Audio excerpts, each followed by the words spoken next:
Bienvenue dans un nouvel épisode de Worktugether. Aujourd'hui on se retrouve pour réviser les profs de français du concours Sésame. Alors sur ce jour on bosse, qu'on perd pas de temps et c'est parti. Bienvenue sur Worktugether, la première prépa 100% en ligne pour réussir le concours Sésame.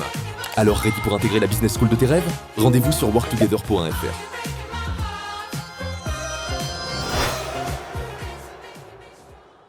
Prochaine question, quel mouvement intellectuel incarne le plus fidèlement les concepts novateurs qui ont émergé en Europe au cours du XVIe siècle? Première proposition, le romantisme. Deuxième proposition, l'humanisme. Troisième proposition, le symbolisme. Et dernière proposition, le naturalisme. La bonne réponse attendue ici était la réponse B. L'humanisme est un courant intellectuel du XVIe siècle, centré sur l'étude des textes antiques et il valorise l'homme, la raison, la connaissance. Des auteurs donc comme Erasme ou Montaigne en sont les représentants et c'était donc bien la réponse B. Prochaine question, quel concept constitue l'antithèse la plus exacte de l'ascétisme? Première proposition, l'épicurisme. Deuxième proposition, le matérialisme. Troisième proposition, l'empirisme. Et dernière proposition, l'hédonisme. L'ascétisme consiste à vivre dans une privation des plaisirs. L'hédonisme, lui, au contraire, valorise la recherche du plaisir. Ce sont donc deux approches opposées et c'était donc bien la réponse D. Prochaine question, à quel temps correspond la forme verbale « ils eurent dansé » Première proposition, conditionnel passé. Deuxième proposition, plus que parfait de l'indicatif.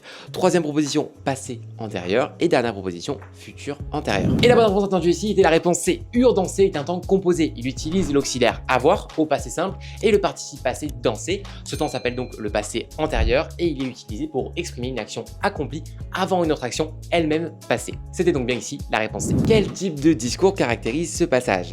Les sirènes aperçurent le navire fendant les flots.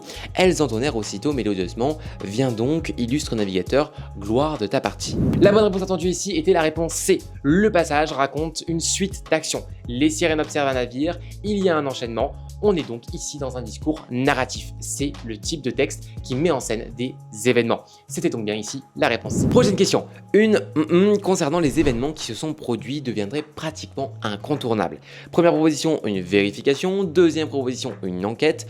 Troisième proposition, une investigation. Et dernière proposition, une inspection. La bonne réponse attendue ici était la réponse B. Dans le contexte, on parle d'un travail d'enquête, de recherche rigoureuse. Le mot enquête est donc ici le plus juste pour désigner cette activité. Les autres termes ici ne sont pas aussi précis ni adaptés que enquête. C'était donc bien la réponse B. Et c'est ainsi que s'achève cet épisode de Worktugether édition français. N'oublie pas, si tu veux aller plus loin dans ta préparation au concours Sésame et maximiser tes chances de réussite pour le jour J, sans pour autant te perdre dans des livres obsolètes ou ni même des prépas privés hors de prix, tu peux cliquer sur le premier lien en description pour rejoindre Worktugether Premium dès aujourd'hui. Et sur ce, on se retrouve dès la semaine prochaine pour de nouvelles vidéos. C'était Julien, à bientôt.